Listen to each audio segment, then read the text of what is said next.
શ્રેષ્ઠમાં શ્રેષ્ઠ સર્વોત્કૃષ્ટ જે ભગવાનની કૃતિ છે એનું નામ છે પ્રકૃતિ. અને 5 મુખ્ય શક્તિઓ છે. હવે બરાબર ફાઉન્ડેશનને પકડી પાડો, દેવી ભાગવતના પાયાને. 5 મુખ્ય શક્તિઓ છે, યાદ રાખો. એક, અને આ 5માંથી કોઈને એવું નથી તમારામાંથી કે મારા સુધી કે જેને આ 5માંથી એકય વગર ચાલે. 5માંથી એકય વગર આપણને ચાલવાનું નથી. 5ની જરૂર છે. પહેલી શક્તિનું નામ છે દુર્ગા. દુર્ગા એ શું છે ખબર છે? દુર્ગા એટલે થોડીક ફિલોસોફી સાથે સમજતા જઈએ.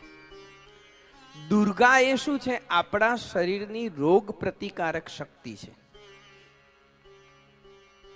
શરીરમાં રહેલી રોગ પ્રતિકારક શક્તિનું નામ છે દુર્ગા. Immunity power.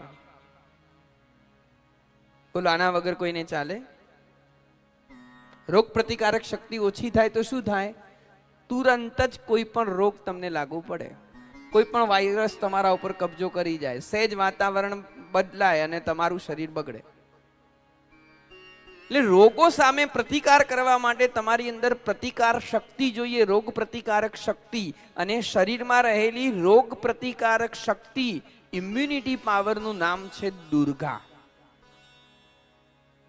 અરે જીવન પણ કેવું છે? સંઘર્ષમય છે. અને આ સંઘર્ષમય જીવનની અંદર પોતાના અસ્તિત્વને ટકાવી રાખવા માટે તમારે અને મારે, આપણે બધાએ સતત લડવું પડે છે, પ્રતિકાર કરવો પડે છે. ત્યારે લડી શકીએ છીએ. ડાર્વિનનો ઉત્ક્રાંતિવાદ જે ભણ્યા હશે એને યાદ હશે. ડાર્વિનના ઉત્ક્રાંતિવાદની અંદર એક વાદ હતો કે અસ્તિત્વ માટેનો જીવન સંઘર્ષ. અને એમાં એક ઉદાહરણ આપવામાં આવ્યું હતું કે એક કોડ માછલી દર વર્ષે દરિયામાં 1 કરોડ ઈંડા મૂકે છે. કોડ માછલી દર વર્ષે દરિયામાં 1 કરોડ ઈંડા મૂકે. હવે એ 1 કરોડ ઈંડામાંથી 1 કરોડ માછલીઓ જો જન્મે તો વખત આ દરિયો આખો શાનાથી ભરાઈ જાય? માછલીઓથી જ ભરાઈ જાય. પણ એવું બનતું નથી, કારણ જીવો જીવસ્ય જીવનમ. એક માછલી બીજી માછલીનો શું કરી જાય છે? આહાર.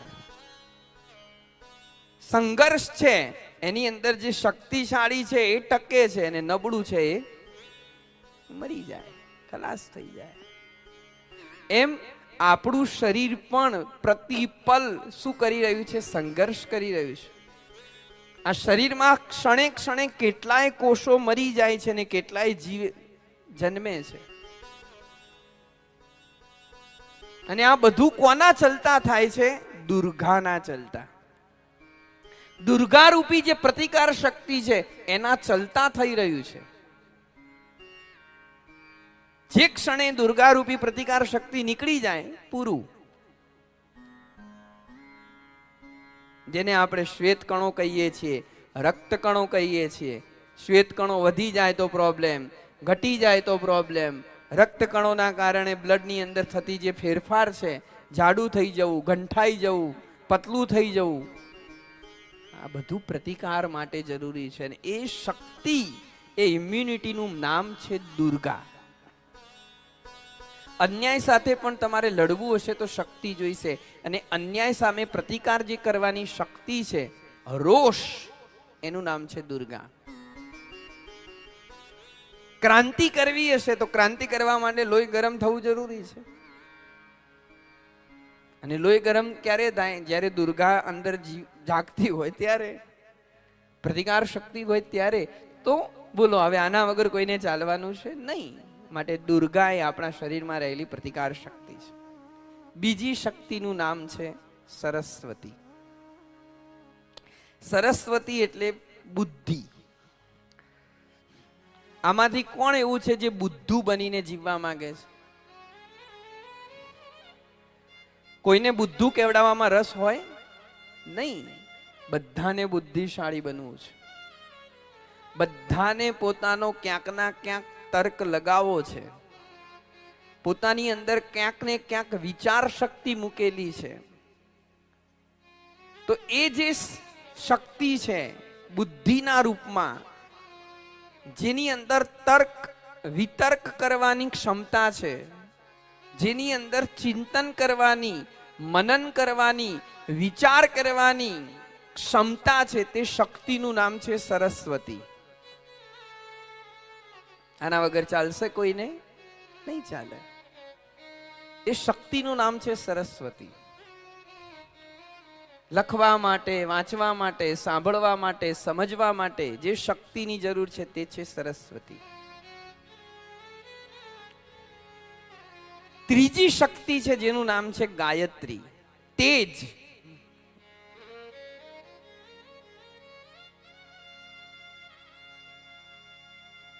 આમાંથી કોણ એવું છે કે જે તેજસ્વી રહેવા નથી માંગતું? તેજસ્વીતા કોને ના જોઈએ? દરેક માણસ પોતાની પર્સનાલિટીને ડેવલપ કરવા ઈચ્છે છે કે નહીં? દરેક માણસ એવું ઈચ્છે કે હું 5માં પૂછાવું અને 5માં પૂજાવું.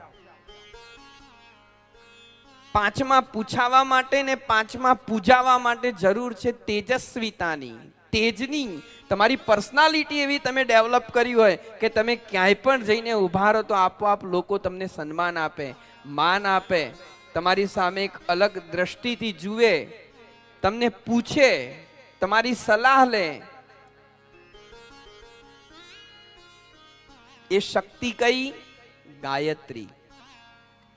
ગાયત્રીના ચલતા સ્વરૂપનું તેજ આવે, ગાયત્રીના ચલતા બુદ્ધિનું તેજ આવે, ગાયત્રીના ચલતા વાણીનું તેજ આવે, ગાયત્રીના ચલતા જ્ઞાનનું તેજ આવે. ગાયત્રી રૂપી શક્તિ છે તે. ચોથી શક્તિ છે, એ ચોથી શક્તિનું નામ છે લક્ષ્મી. એને કોની જરૂર ના હોય ભાઈ? લક્ષ્મીની જરૂર કોને નથી? સમુદ્ર મંથન થયું તો સમુદ્ર મંથન માંથી જેવા લક્ષ્મીજી પ્રગટ થયા તો દેવો અને દાનવો બંને પડાપડી કરી હતી. અને પછી લક્ષ્મીજીને કહેવું પડ્યું કે એક કામ કરો, સ્વયંવર રાખો. અને સ્વયંવરની લાઈન શરૂ થઈ તો સમુદ્રથી છેક હિમાલય સુધી પહોંચી હતી. કોને જરૂર નથી? લક્ષ્મી વગર કોને ચાલવાનું છે? કોઈને નહીં ચાલે.